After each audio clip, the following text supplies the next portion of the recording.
வணக்கத்தை தெரிவித்து, சென்னை கிழக்கு மாவட்ட திராவிட முன்னேற்ற கழகத்தின் சார்பாக முத்தமிழர் கலைஞர்களுடைய 8ஆம் ஆண்டு நினைவு நாள் இந்த மாபெரும் புகழரங்கத்தை தலைமையேற்று நடத்தி கொண்டிருக்கின்ற தலைமை செயற்குழு உறுப்பினர் அன்பு சகோதரர் மகேஷ்குமார் அவர்களே, நிகழ்விலே எனக்கு முன்பு உரையாற்றி அமர்ந்திருக்கின்ற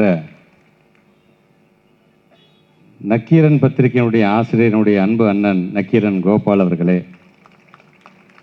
உரையாற்றி அமர்ந்திருக்கின்ற அண்ணன் கலைமாமணி ஏவாடி ராதாகிருஷ்ணன் அவர்களே,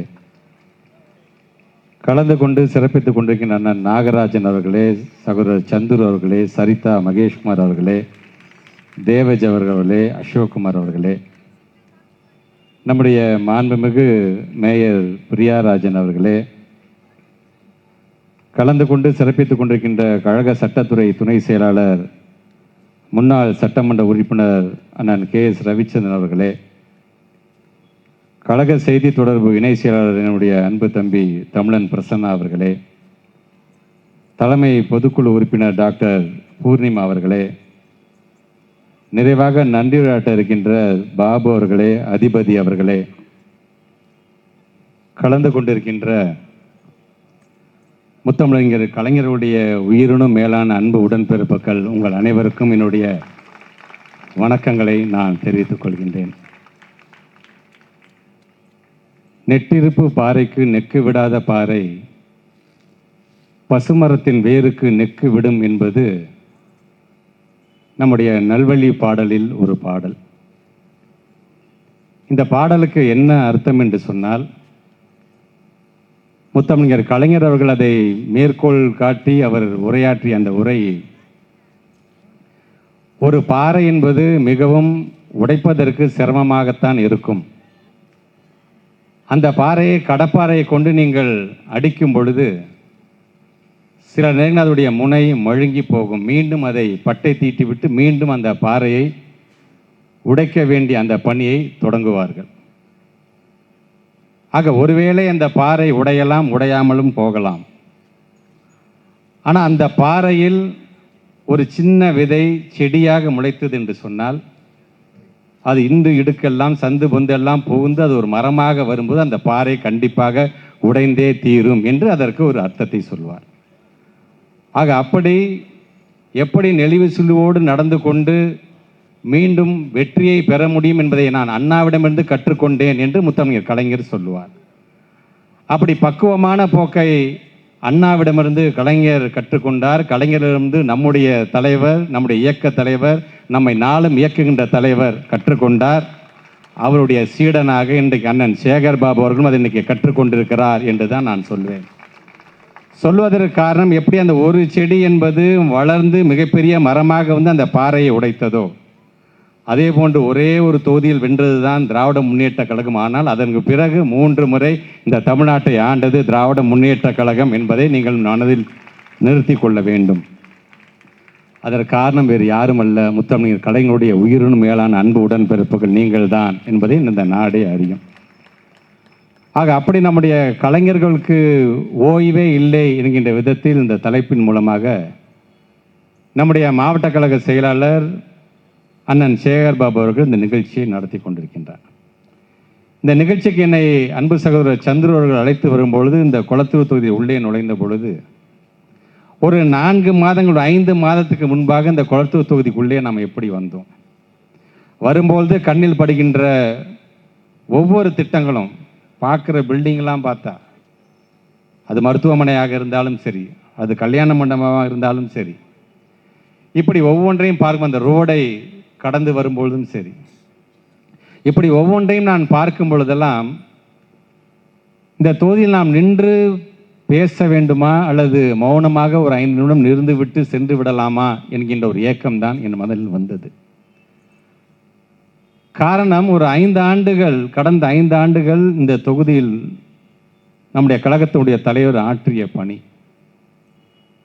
நான் கண்கூடாக பார்த்திருக்கின்றேன். நம்முடைய அண்ணன் சேகர் பாபு அவர்களும் நம்முடைய தலைவர்களும் பேசிக்கொள்வதை. சேகர் பாபு அண்ணன் சொல்வார், அண்ணன் வந்து ஒரு ஒரு வாரம் ஆச்சுன்னே திருப்பி எப்பனே நம்ம தொகுதிக்கு நம்ம ஒரு நிகழ்ச்சி ஏற்பாடு பண்ணுறேன் என்று அவர் சொல்லுவார். சில நேரங்களில் அவர் சொல்லுவார், சேகர்பாபு வந்து 4 நாள் ஆச்சு, திருப்பி தொகுதியில் ஒரு நிகழ்ச்சி பண்ணலாமா என்று ஒரு பெத்த பிள்ளைய பார்த்துக்கிற மாதிரி இந்த கொளத்தூர் தொகுதியை தாங்கி பிடித்தவர் நம்முடைய தலைவர் அவர்கள். ஏன் மௌனமாக நின்று விட்டு சென்று விடலாமா என்கின்ற அந்த எண்ணம் வந்ததுக்கு காரணம், 5 ஆண்டுகள் இந்த பக்கமே வராமல் வெறும் மௌனமாக இருந்தோம் என்று சொன்னால் மக்களுடைய அந்த தீர்ப்பை தலைவணங்கி நாங்கள் ஏற்றுக்கொள்கிறோம் என்று ஒரே வழியில் நாம் பெருந்தன்மையாக சொல்லிவிட்டு போகலாம். அது எந்த தொகுதியில் வேண்டுமென்றாலும் அது பொருத்தமாக இருக்கலாம். ஆனால் அது இந்த தொகுதியில் பொருந்துமா என்று சொன்னால் நம்முடைய மனசாட்சியை நாம் தொட்டு நாம் கேட்டுக்கொள்ள வேண்டும் என்பதற்காகத்தான் இதை நான் சொல்கிறேனே தவிர வேறல்ல. அப்படி நாளொரு வண்ணம் பொழுதொரு மேனியுமாக தன்னுடைய கொளத்தூர் தொகுதி மக்களுக்காக உழைத்தவர் நம்முடைய தலைவர் அவர்கள். ஆனால் இன்றைக்கும் இந்த தமிழ்நாடு இன்றைக்கு வளர்ச்சி பாதையில் செல்ல வேண்டும் என்று ஆசைப்படக்கூடியவராக இருந்து கொண்டிருப்பவரும் நம்முடைய தலைவர் அவர்கள் தான் என்பதை நீங்கள் மனதில் வைத்துக்கொள்ளும். அதனால்தான் சட்டமன்றத்தில் பேசும்பொழுது தான் தாயுள்ளம் கொண்ட தலைவர், தாயுள்ளம் கொண்ட தலைவர் நாங்கள் சொல்லுவதற்கு காரணம் அது. இன்னைக்கு சட்டமன்றம் எப்படி போகுது நாமளும் பார்த்துக்கிட்டு தான் இருக்கிறோம். இங்கே உரையாற்றிய அண்ணன் நக்கீரன் கோபால் அவர்கள் சொன்னது போல, போராளிக்கு ஓய்வில்லை என்கின்ற தலைப்பில் முத்தமிழர் கலைஞரை நாம் கொண்டாடுகிறோம் என்று சொன்னால் உண்மைதான். அவர் சொன்னது மாதிரி தான், பன்முகத்தன்மை கொண்ட ஒரு தலைவராக, ஒரு எழுத்தாளராக இருக்கிறார், ஒரு பேச்சாளராக இருக்கிறார், வசனகர்த்தாவாக இருக்கிறார், அதே போன்று ஒரு பத்திரிகையாளர் இருக்கிறார் என்று சொல்லும்போது ஆட்சி பொறுப்பில் இருந்தாலும் இல்லை என்று சொன்னாலும் அவருக்கு ஓய்வு என்பது இல்லை என்பதை இங்கே ரொம்ப அழகாக எடுத்து சொல்லியிருக்கிறார். நக்கீரன் கோபால் அண்ணனுக்கு இருக்கக்கூடிய அந்த கடமை, ஏன் நம்முடைய அண்ணன் சேகர்பாபு அழைக்கும் பொழுதெல்லாம் அண்ணன் நக்கீரன் கோபால் வந்து கலந்து கொள்கிறார், அதுவும் கலைஞர் சார்ந்த நிகழ்ச்சி என்று சொன்னால் ஏன் கலந்து கொள்கிறார் என்று சொன்னால் அது அவரே பல நேரங்களில் சொல்லியிருக்கிறார். இன்னைக்கு நக்கீரன் என்கின்ற பத்திரிகை இருப்பதற்கும் நக்கீரன் கோபால் என்கிற மனிதன் உயிரோடு இருப்பதற்கும் காரணம் யார் என்று சொன்னால் அது கலைஞர் தான் என்று பல நேரங்களில் அதை எடுத்து சொல்லியிருக்கிறார். உண்மைதான். ஒரு காலத்தில் நக்கீரன் என்கிற பத்திரிகை என்பது வெறுமனே ஏதோ நம்மை பாராட்டுகின்ற பத்திரிகை மட்டும் நினைச்சிடாதீங்க. நம்ம பக்கம் தவறு இருந்தது என்று சொன்னால் அது சுட்டி காட்டக்கூடிய ஒரு பத்திரிகையாகத்தான் அது இருந்து கொண்டிருக்கின்றது என்பதை நீங்கள் மனசில் வச்சுக்கணும். அந்த பத்திரிகை இழுத்து மூட வேண்டிய ஒரு சூழ்நிலை வந்த பொழுது அதற்கு உதவிக்கரம் நீட்டியவர் முத்தமிழர் கலைஞர் என்பதை பல நேரங்களில் சொல்லியிருக்கிறார். இங்கே அவர் சொன்னார் பார்த்தீங்களா, மறைந்த அம்மையாருடைய படத்தை ஹிட்லராக அந்த அட்டை படம் வந்த பொழுது அவருக்கு என்னென்ன பிரச்சனை வந்தது, அடுத்த இதழை வெளியிட முடியுமா என்கிற அளவிற்கு தாக்கப்பட்டதுடைய அலுவலகம். உடனடியாக நம்முடைய முத்தமிழர் கலைஞர்கிட்ட வர்றாரு. கலைஞர் சொல்கிறார், மறைந்த ஐயா பெரியவர் முரசொலி மாறனை அழைத்து அவருடைய பத்திரிகை அச்சு ஏற வேண்டும் என்று சொன்னால் நம்முடைய முரசொலி இருக்கின்ற அச்சு மிஷின் அவருக்கு கொடு, அவர் அடிச்சுக்கிட்டோம் என்று சொல்லி அதை உடனடியாக அதை நிறைவேற்றி தந்தவர் என்று பல நேரங்களில் அவர் சொல்லியிருக்கிறார்.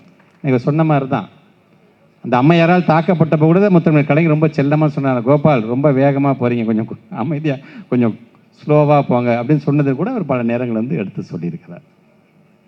அப்படிப்பட்ட முத்தமிழர் கலைஞருக்கு ஒரு செல்ல பிள்ளை போன்றவர். அவர் சொன்னார் பார்த்தீங்கன்னா, அந்த காட்டுக்கு போய் மறைந்த வீரப்பன் அவர்களுடன் உரையாடுகின்ற அதெல்லாம் சாதாரண விஷயம் கிடையாது. போனால் திருப்பி வருவோமாங்கிறது உத்தரவாதம் கிடையாது அவருக்கு. வீட்டில் என்றைக்குமே வெளியில் போகும்போது சொல்லிட்டு வெளில போகிற மனுஷன் அது கிடையாது. ஆனால் ஒரு முறை மட்டும் வீட்டில் இருக்க குடும்பத்தை எல்லாத்துட்டையும் சொல்லிட்டு போகிறாரு காட்டுக்கு.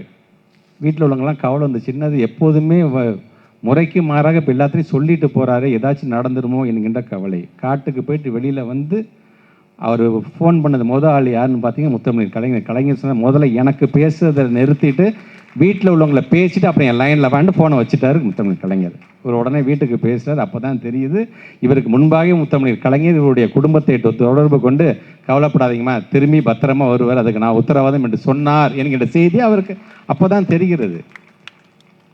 அப்படி இந்த திராவிட இயக்கம் என்று வரும் பொழுது நான் சொன்னேன் பார்த்தீங்கன்னா, ஓய்வே இல்லாமல் உழைத்ததின் காரணமாகத்தான் அவ்விடமிருந்து பாடம் கற்றுக்கொண்டதின் காரணமாக தான் அண்ணன் சேகர்பாபு அவர்களும் ஓய்வில்லாமல் இது போன்ற நிகழ்ச்சி தொடர்ந்து நடத்தி கொண்டிருக்கிறார் என்று சொன்னதுக்கு காரணம் அது.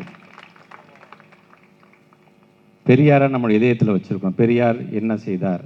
பெண்களோட விடுதலைக்காக போராடினார். சுயமரியாதையோட வாழணுண்டா, தன்மானத்தோட வாழணுண்டா. கக்கத்தில் நீங்கள் துண்டை வச்சுக்கிட்டு வணக்கம் சாமி சொல்லாதரா, தோலை துண்டை மேலே போடுறா.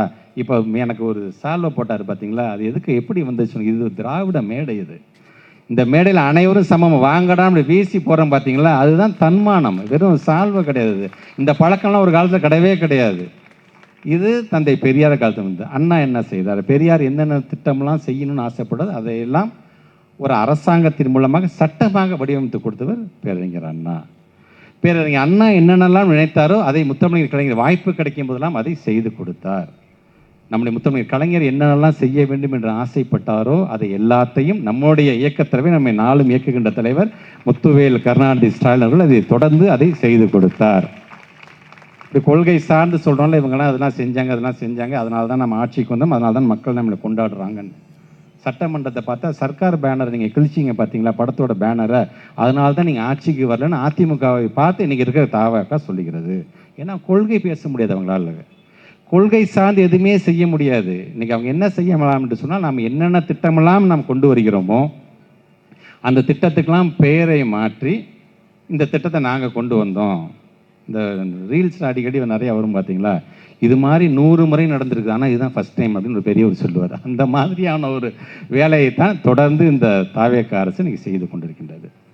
மக்களை பொறுத்த வரைக்கும் பார்த்தீங்கன்னா, இந்த ப்ரிவிலேஜ் கொடுக்குறாங்க பார்த்தீங்களா. இன்றைக்கி ஒன்றும் இல்லை, ஒரு 6 நாளைக்கு முன்பு நம்முடைய மாநிலத்தோடைய முதலமைச்சர் வந்து கோட்டை கொத்துல இருந்து கொடியேற்றுறாரு. அந்த கொடியேற்றுற கைகள் மாறிக்கிட்டே இருக்கும், ஆனால் கொடுத்த கயிறு யாரு தெரியுமா, எங்களுடைய முத்தமிழர் கலைஞர் கொடுத்த கயிறு தான். இது வெறுமனா ஜோசப் விஜய்க்கு மட்டும் தரல, சந்திரபாபு நாயுடுக்கு கொடுத்த கயிறு எங்களுடைய கலைஞருடைய கயிறு தான். நமக்கு தண்ணி கொடுக்கலனாலும் சிவகுமாருக்கு கொடுத்த அந்த கயிறும் எங்களுடைய கலைஞருக்கு கொடுத்த கயிறு தான். ஆக இது ஏதோ நம்முடைய தென் தமிழகத்திற்கு மட்டுமில்லை, ஒட்டுமொத்தமாக இந்தியாவில் இருக்கின்ற ஒவ்வொரு முதலமைச்சரும் கயிறை பிடிச்சி இப்படி ஏற்றுறாங்க அப்படின்னா அவங்க மனசில் கலைஞர் என்கின்ற அந்த மனுஷன் வந்து தான் ஆக வேண்டும் என்பதற்காக சொல்கிறேன். அதற்காகத்தான் அவருடைய அந்த புகழரங்கத்தை நாம் கொண்டாடி கொண்டிருக்கின்றோம். ஆனால் மக்கள் என்ன பண்ணுறீங்க, நீங்கள் எங்கே அவர் வந்தாலும் உடனே கை காமிச்சு ஒரே குஷி ஆகிட்டு நாங்கள் என்னென்ன செஞ்சோம் அப்படிங்கிறது ரொம்ப வசதியாக மறந்து போயிடுறீங்க. நான் ஒன்று கேட்குறேன், இன்றைக்கி எதுக்கு எடுத்தாலும் ஒரு பொய் பிரச்சாரத்தை இவங்க செஞ்சிட்ருக்கிறாங்க, நீங்கள் பார்க்குறீங்க. நீங்கள் இப்போ மக்களுக்கு 5 வருடமாக தொகுப்பூதியத்தில் இருந்தவர்களை நாங்கள் பணி நிரந்தரம் செய்வோம் என்று அந்த அரசாங்கம் சொன்னது தேர்தலுக்கு முன்பாக இது வரைக்கும் செஞ்சுருக்காங்களா? மறந்து போயிருப்போம். 6 சிலிண்டர் தரேன் அப்படின்னு சொன்னார், நம்ம கொஞ்சம் ஞாபகம் இருக்கா? மறந்து போயிருப்போம். 2500 ரூபா மகளிர் உரிமை தொகையை நாங்கள் தருவோம் என்று சொன்னாங்களே, தந்தாங்களா?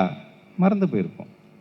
தமிழ்நாடு முழுவதும் நீங்கள் பேருந்தில் நீங்கள் பயணம் செய்யலாம், இலவசமாக பயணம் செய்யலாம் அப்படின்னு ஒன்று சொன்னாங்களே ஒரு திட்டம், செஞ்சாங்களா? மறந்து போயிருப்போம். மீனவர்களுக்கு இடைக்கால நிவாரணமாக 20,000 ரூபாய் தருவேன் என்று சொன்னார், செஞ்சாங்களா? மறந்து போயிருப்போம். இப்படி அவங்க சொன்னதெல்லாம் ரொம்ப வசதியாக மறந்து போயிட்டு 100 நாள் தானே ஆயிருக்கு அப்படிம்பீங்க. அப்புறம் 6 மாதம், நாங்கள் எதாக இருந்தாலும் 6 மாதம் கழிச்சு தான் என்று அவங்க சொல்லுவாங்க. ஒன்றும் இல்லைங்க, குத்துயிரும் குலவுயிருமா ஒரு பாடி கிடக்குதுங்க, அது உடனடியாக ஆஸ்பத்திரி கூட்டம்னா காப்பாற்றிடலாங்க, நாங்கள் 6 மாதம் வரைக்கும் நான் கை வைக்கவே மாட்டேனா, அவன் செத்து போயிடுவான். குத்துயிரும் குலையுமா கிடக்கிறது வந்து ஒரு ஆளுன்னு நான் சொல்ல நினைக்கிறேங்க. தமிழ்நாடு என்கின்ற அந்த ஒரு உயிர் தான் இன்றைக்கி அப்படி கிடக்குது. 6 மாதத்துக்கு நான் திரும்பியே பார்க்க மாட்டேன். அதுவும் சட்டமன்றத்தில் பேசக்கூடிய அந்த அமைச்சர்கள்லாம் எப்படி பேசுகிறாங்க, எப்படி அந்த அமைச்சர்லாம் தேர்வு பண்ணியிருக்காங்க.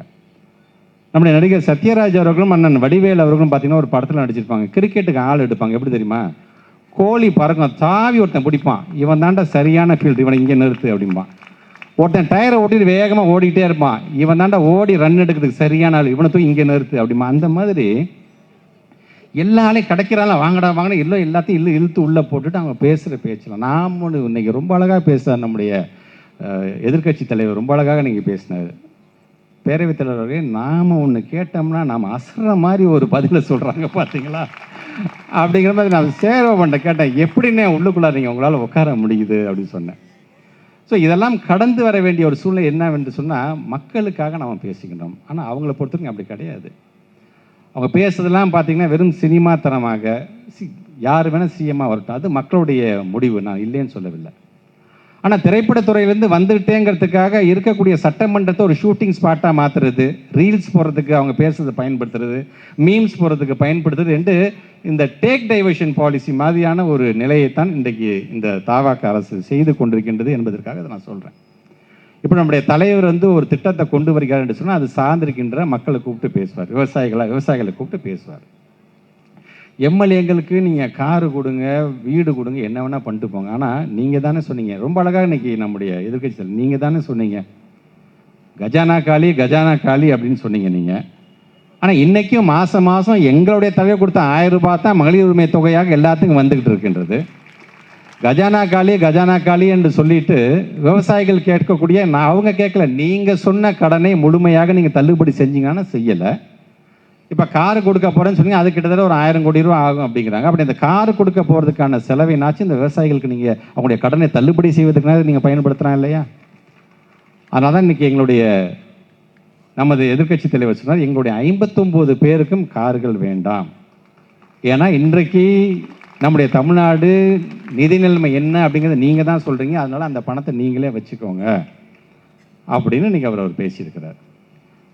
சட்டமன்றத்தில் இன்றைக்கி அவர் பேசும் பொழுது நம்முடைய முன்னாள் அமைச்சர் அண்ணன் செந்தில் பாலாஜி அவரை பார்த்து ஒரு அமைச்சர் சொல்கிறாரு, கரூர் கம்பெனி சாரி சட்டமன்ற உறுப்பினர் அப்படின்னு பேசினார். உடனே நம்முடைய எதிர்க்கட்சி தலைவர் எந்திரிச்சு சங்கி அமைச்சர் சாரி சட்டத்துறை அமைச்சர் அப்படின்னு அவர் பேசுகிறார்.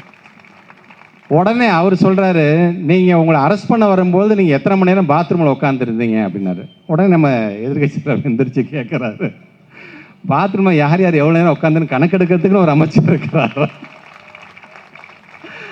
எடுக்கக்கூடிய கணக்கு உங்கள் கணக்கு என்ன? ஈபி பில்லு எப்படி வருது, அந்த கணக்கு எடுத்து அது சரியாக வந்திருக்கா சரியாக வரலையா?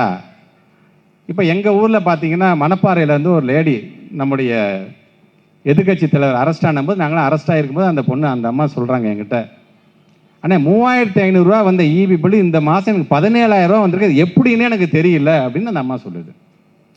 இப்படி எங்கே பார்த்தாலும் ஈபி பில் சார்ந்து ஒரே குழப்பமாக இருக்கும்போது அது சார்ந்து யாரும் பேசுகிறதே கிடையாது.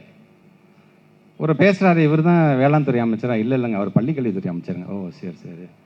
இந்த அங்கே பேசுகிறாரு, அவர் தான் பள்ளிக்கல்வித்துறை அமைச்சரா? இல்லை, அவர் ஃபினான்ஸ் மினிஸ்டர் அவர்.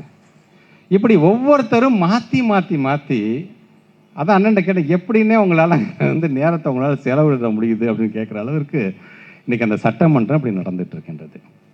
ஆக நம்மை பொறுத்த வரைக்கும் இன்றைக்கி இந்த டேக் டைவர்ஷன், இந்த பொய் சொல்லி பண்ணக்கூடிய ஒரு வேலையை தான் தொடர்ந்து நாம் ஒரு உண்மையை சொல்லி அதை நிரூபிக்கிறதுக்கு படாத பாடுபடுறோம். அவன் போகிற போக்கில் பார்த்தீங்கன்னா ஒரு பொய்யை அடிச்சுட்டு அவன் பாட்டு போயிட்டே இருக்கான். நடுப்புற பார்த்தீங்கன்னா எனக்கும் உதயநிதி ஸ்டாலினுக்கும் ஒரே சண்டை, 2 பேரும். ஏன் 3 மாதமாக என்ன நடக்குதுன்னு நம்ம கேள்வி கேட்டால், 3 தலைமுறை நட்பு உடைந்தது பிரிந்தது போட்டு அதை 1.5 லட்சம் பேர் உட்காந்து பார்த்துட்ருக்கான். அந்த 1.5 லட்சம் பேரில் நானும் உதயாவும் உட்காந்து பார்த்துட்ருக்கோம். இது பார்த்துட்டு என்னன்னு அப்படின்னு சொன்னப்ப நான் தான் சொன்னேன், நான் welcome to new Tamil Nadu, the places for only reels அப்படின்னு. அந்த மாதிரி எங்கே பார்த்தாலும் பார்த்தீங்கன்னா இந்த பொய்யை பரப்பி விட்டு அப்படியே டேக் டைவர்ஷன். நீங்கள் வேணால் நினச்சி பாருங்களேன், நாளைக்கே சட்டமன்றத்தை ஏதாச்சும் ஒரு மிகப்பெரிய ஒரு கேள்வி அண்ணன் சேகர்பாபு கேட்டுட்டார் அப்படின்னா, உடனே ஈவினிங்கு நம்ம முதலமைச்சரை கும்பிட்டுட்டு எங்கேயாச்சும் ஒரு பார்க்கை சுற்றி பார்க்க கூட்டிகிட்டு போயிடுவாங்க. அப்படியே பார்த்துட்டு வர கையை காட்டுவார். உடனே அதுக்கு பின்னாடி ஒரு வியூவர்ஸ் போயிடுவாங்க. அதுக்கு பின்னாடி ஒரு எனக்கு இந்த பத்திரிகைக்காரர்கள் நினச்சாதான் எனக்கு அண்ணன் கோச்சிக்கூடாது, நினைக்கிறேன் கோபாலனை கோச்சிக்கக்கூடாது. அண்ணன் அதில் ஒரு விளக்கு, அவர் நம்ம ஆள், அதை விட்டுருங்க. பத்திரிகையாளர்கள் அவங்க மதிக்க கூட மாட்டுறாங்க. நம்மை பொறுத்த வரைக்கும் பார்த்தீங்கன்னா ஒவ்வொரு முறையும் ஆளுங்கட்சியாக இருக்கும்போது அண்ணன் சேகர்பாபுட்ட மைக்க நிட்டாலும் சரி, எங்ககிட்ட மைக்க நின்று அது என்ன விளக்குமோ அதை நம்ம சொல்லிட்டு நம்ம போவோம். நம்முடைய நம்முடைய இயக்கத் தலைவர் எங்கேயாச்சும் ஒரு நிகழ்ச்சிக்கு போனாங்க, பத்திரிகையாளர் போனவர் பத்திரிகையாளர் நிற்க திரும்பி பதில் சொல்லிட்டு போவாங்க. ஆனால் இவங்க எதையுமே கண்டுக்கிறது கிடையாது இவங்க. ஆனால் பத்திரிகையாளர்கள் என்னமோ தெரில, அவங்க பின்னாடியே ஓடிக்கிட்டே இருக்காங்க. நினச்சாதான் எனக்கு ரொம்ப ரொம்ப ரொம்ப கஷ்டமாக இருக்கின்றது. ஏன்னா ஒரு பத்திரிகையாளருக்கு ஒரு புகழரங்கம் எடுக்கக்கூடிய இந்த நேரத்தில் சொல்கிறது அது சரியாக இருக்கும் என்பதற்காக அதை நான் சொல்கிறேன். நான் முத்தமிழர் கலைஞரும் ஒரு பத்திரிகையாளர் தான் இருந்திருக்கிறார். அவர் கூட இருக்கக்கூடிய இந்த நட்பு வட்டாரம் எல்லாம் பத்திரிகை நட்பு தான். ஆனால் நம்முடைய எதிர்க்கட்சி தலைவரை பார்த்து அவங்க கேட்குறாங்க, பேப்பரை முன்ன பின்ன படிச்சிருந்தா தானே நாட்டு நடப்பு தெரியும் அப்படிங்க. எனக்கு என்ன வைத்தறிச்சு, நான் முரசொலிங்கிற ஒரு பத்திரிகையை நடத்துவது மட்டுமல்ல, நீங்கள் காலம்புற ஒரு 7:30 மணிக்கு நீங்கள் குறிஞ்சி இல்லத்துக்கு போனீங்கன்னா அவருடைய டேபிள் ஃபுல்லாக பார்த்தீங்கன்னா வெறும் பத்திரிகையாக பிரித்து கிடக்கும். அப்படியே தன்னை பாராட்டுகின்ற பத்திரிகையாக இருந்தாலும் விமர்சனம் வருகின்ற பத்திரிகை, ஆளுங்கட்சியாக இருந்தபோதும் சரி இப்பொழுதும் சரி, எல்லா பத்திரிகையும் பிரித்து படித்து அந்த ஒவ்வொரு பாயிண்ட்டாக அப்படி பார்த்துட்டு வரக்கூடியவர் தான் நம்முடைய எதிர்க்கட்சி தலைவர். கண்கூடாக பார்த்தவர்கள் நாங்கள். ஆனால் எங்களை பார்த்து நீங்கள் இப்படி கேட்குறீங்க அப்படின்னு சொல்லும்பொழுது நீங்கள் என்ன பண்ணுவீங்க? நீங்கள் ரீல்ஸு, இன்ஸ்டாகிராம் இதுலேயே உங்களுடைய பொழப்பு ஓடிடுது உங்களுக்கு.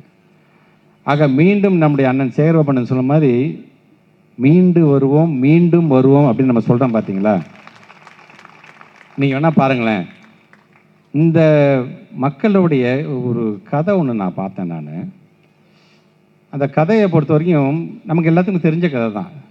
சிபி சக்கரவர்த்தியோடைய கதையை பற்றி நமக்கு எல்லாத்துக்கும் தெரியும். ஒரு வள்ளூர் வந்து ஒரு புறா வந்து துரத்திக்கிட்டே வருது. அது போய் சிபி சக்கரவர்த்தி கிட்ட அடைக்கலம் போயிடுது. அடைக்கலம் போனதுக்கு பிறகு அந்த வள்ளூர் கேட்குது, அது என்னுடைய உணவு, அது எப்படி நீங்கள் அடைக்கலம் கொடுக்கலாம், அப்போ எனக்கு என்னோட உணவை நீங்கள் பறித்து கொள்வது போன்ற ஆகிவிடுமேன்னு சொல்லும்போது சிபி சக்கரவர்த்தி சொல்கிறார், உனக்கு தேவையான அதுக்கு எடைக்கு தகுந்தாறு போல் என்னுடைய உடம்பில் இருக்கக்கூடிய சதையை நான் எடுத்து வைக்கிறேன், நீ அதை வந்து எடுத்துக்க, சரி என்று அந்த வள்ளூர் சொல்லுகிறது. அந்த புறா இருக்கிறது, தராசில் இருக்குது. அந்த இவருடைய சதையை வந்து அறுத்து வைக்கிறாரு. ஆனால் புறாவோட வெயிட்டு தான் அதிகமாகிட்டு இருக்குது. இவர் முழுமையாக கொஞ்சம் கொஞ்சம் சதையை அறுத்து கொடுக்க, முழுமையாக தன்னையே நான் உன்ட்ட கொடுத்துட்றேன் எடுத்துக்க அப்படிங்கிறது இந்த கதை. இதை கவிக்கோ அப்துல் ரஹ்மான் அவர்கள் ரொம்ப அழகாக சொன்னது வந்து முத்தமிழ் கலைஞர் அவர்களே அது வந்து கோடிட்டு சொல்கிறார். அவர் என்ன சொல்கிறார் அப்படின்னா, நீதி தேவதையை உன்னுடைய தராசு தட்டுகளை உன்னுடைய இரு கண்களையும் திறந்து நன்றாக பார், அங்கே புறாவின் மாமிசத்தை சிபிகள் உண்டு கொண்டிருக்கிறார்கள் என்று அவர் சொல்லுகிறார். இதை சொல்றதுக்கு காரணம், இன்னைக்கு நாம கொண்டு வந்திருக்கின்ற திட்டத்தில் அதை பெயர் மாற்றம் செஞ்சு அதை பேரை மாற்றி சில நேரத்தில் திட்டங்களே சரியாக போகாமல், ஆனால் அம்பேத்கர் உயர்கல்விக்கு படிக்கிற திட்டம் எவ்வளோ பெரிய திட்டம் தெரியுமா? பட்டியலினத்தை சார்ந்திருக்கின்ற மாணவன் வெளிநாடுக்கு செல்ல வேண்டும் என்று சொன்னால் அந்த ஒரு மாணவனுக்கு அரசாங்கம் செய்கின்ற செலவு 35 லட்சம் ரூபாய். கடந்த ஆண்டு மட்டும் ஏறத்தாழ 385 மாணவர்கள் இதன் மூலமாக பயன்பெற்று இருக்கிறார்கள் என்று அதுக்கு தனியாக நிதி ஒதுக்கீடு செய்கிறோம். இன்றைக்கு அதனுடைய மாண்புமிகு அமைச்சர் வன்னியரசு அவர்கள் பேசும்பொழுது அதுக்கு நாங்களும் நிதி ஒதுக்கீடு செய்திருக்கிறோம் என்று சொல்கிறாரே தவிர, அந்த மாணவர்களுக்கு அது சரியாக போய் சேர்ந்ததா என்று சொன்னால், மலேசியாவிலேருந்து ஒரு மாணவன் வீடியோ காலில் சொல்கிறான், அண்ணே இன்னும் வரலன்னே, உங்களுக்கு இது வரைக்கும் 4 மெயில் அனுப்பிச்சிருக்கேன், 2 முறை எங்களுடைய நண்பர்கள் வட்டாரம் அம்பேத்கர் சர்க்கிள் உங்களை வந்து பார்த்து பேசியிருக்கு, அதெல்லாம் கிடைக்கும் போ அப்படின்னு சொல்லி தான் அனுப்பிச்சுருக்கீங்க தவிர முறையாக வந்து சேரவில்லை என்று அவர் அந்த பையன் ஆதங்கத்தை வெளிப்படுத்துகிறார். ஏன்னா அந்த பையன் கொண்டு வருகின்ற அந்த ரிசர்ச், அந்த ஆராய்ச்சி வெற்றி அடைந்தது என்று சொன்னால், அப்போ மட்டும் நீங்கள் எல்லாம் சேர்ந்துக்கிட்டு நம்முடைய தமிழன்பா நம்முடைய இந்திய நாட்டுக்கு பெருமை தேடி தந்துட்டான்னு சொல்லுவீங்கன்னு. ஆனால் என்னுடைய ஆராய்ச்சி படிப்பை என்னால் தொடர முடியவில்லை, அந்த பணத்தை உடனடியாக அனுப்பி வைங்கள், கடந்த கால ஆட்சியில் சரியாக முறையாக வந்த பணம் என்று அவர் சொல்லுகிறார். ஆனால் இன்னைக்கு அதை கண்டுக்க கூட ஆள் இல்லை. கடந்த ஆண்டு நான் லண்டனுக்கு சென்றிருந்தபோது அங்கே இருக்கின்ற ஒரு பெண்மணி பேசுகிறார். அந்த பெண்மணி சொல்கிறாங்க, இன்னைக்கு நான் தஞ்சாவூர் மாவட்டத்தை சார்ந்தவள், மிகவும் ஏழ்மையான குடும்பத்தை, எங்களுக்கெல்லாம் மெட்ராஸ் வரதே ஃபாரினுக்கு வர மாதிரி, ஆனால் என்னை லண்டனுக்கு அனுப்பி வச்சு என்னை படிக்க வச்சு எனக்குன்னு 35 லட்சம் ரூபாய் செலவு செய்யுது என்று சொன்னால் அந்த முத்துவேல் கருணாநிதி ஸ்டாலினுக்கு நான் என்றைக்குமே நன்றியுடையவளாக இருப்பேன். நம்முடைய பெருமை நம்ம பிள்ளைங்க வெளிநாட்டுக்கு போகும்போது தான் தெரிகிறது என்று சொல்லும்போது, இங்கே இருக்கின்ற நம்முடைய பிள்ளைங்களுக்கு நம்முடைய அருமை பெருமை தெரியவில்லையே என்பதுதான் எங்களுடைய வருத்தம். அதனால தான் நீங்கள் பேசுகின்றவர்கள்லாம் ஒரு ஆதங்கத்தோடும் பேசுகின்றோம். முத்தமிழர் கலைஞர் நமக்கு என்னென்ன செய்தார் என்கிற பெருமையோடும் நாம் சொல்லி கொண்டிருக்கின்றோம். ஆக இது போன்ற நம்முடைய திராவிட மாடல் நினச்சி பாருங்க, திராவிட மாடல் 2.0 என்று ஒன்று தொடர்ந்து இருந்தது என்று சொன்னால், இன்னைக்கு தலைவர் சொல்லியிருப்பார், செப்டம்பர் 15 2000 ரூபாய் நான் சொன்ன மகளிருக்கான உரிமை தொகை 2000 ரூபாய் வழங்கப்படும் என்று அவர் சொல்லியிருப்பார். நாம் என்னென்ன திட்டம்லாம் நம்ம சொன்னோமோ அந்த ஒவ்வொரு திட்டத்துக்கும் ஒரு தேதியை போட்டு அது ரொம்ப அழகாக ஒரு திட்டமிடலோடு அந்த திட்டத்தைலாம் நம்முடைய தலைவர் செய்திருப்பார். ஆனால் இன்னைக்கு என்ன நடந்திருக்கு? ஆக இந்த ஆட்சி என்பது இன்னும் ஒரு 6 மாதத்துக்கு கழித்து அவங்க என்னென்னலாம் கதை சொல்ல போகிறாங்க நீங்கள் பாருங்கள்.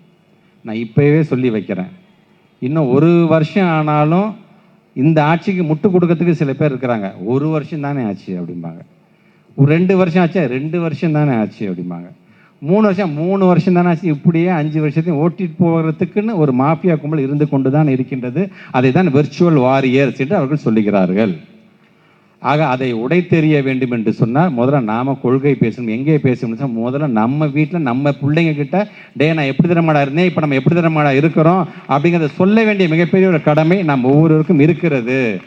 கலைஞரை பற்றி அதிகம் பேசுங்க. கலைஞர் எப்படிப்பட்ட துன்பத்திற்கெல்லாம் ஆளானார், எப்படிப்பட்ட வேலையெல்லாம் அவர் தன்னை பற்றி சொல்லும் பொழுதெல்லாம், நான் மிகவும் பின்தங்கிய பின் பின் பின் எத்தனை பின் போட்டாலும் சரி, அத்தனை பின்தங்கிய வகுப்பை சார்ந்தவன், எனக்கென்று பல சவால்களை கடந்து தான் இந்த இடத்துல இருக்கிறேன் என்று சொல்லும் பொழுது, பின்தங்கிய மக்களாக இருந்தாலும், பட்டியலின மக்களாக இருந்தாலும், ஒடுக்கப்பட்ட மக்களாக இருந்தாலும், சிறுபான்மை மக்களாக இருந்தாலும், அவர்கள் அனைவருக்கும் அரணாக இந்த கலைஞர் இருப்பான் என்று சொன்னவர் முத்தமிழர் கலைஞர். அந்த கலைஞருடைய வழியில் தான் அனைவருக்கும் அரணாக இருக்கக்கூடிய ஒரு திராவிட மாடல் அரசை தந்தவர் நம்முடைய மாண்புக்கு தமிழ்நாட்டுடைய அன்றைய முதலமைச்சர், நம்முடைய இயக்கத் தலைவர், நம்மை நாளும் இயக்குகின்ற தலைவர். அவரை மீண்டும் அரியணையில் அமர வைப்பதற்கு தொடர்ந்து உழைப்போம், அதற்கான குரலை தொடர்ந்து கொடுப்போம் என்று சொல்லி இந்த நல்ல மேடை அமைத்து தந்த அண்ணன் சேகர்பாபு அவருக்கும் மாவட்ட கழகத்திற்கும் என்னுடைய நன்றியை தெரிவித்து இந்த உரையை நிறைவு செய்கிறேன். நன்றி, வணக்கம். நன்றி உரை.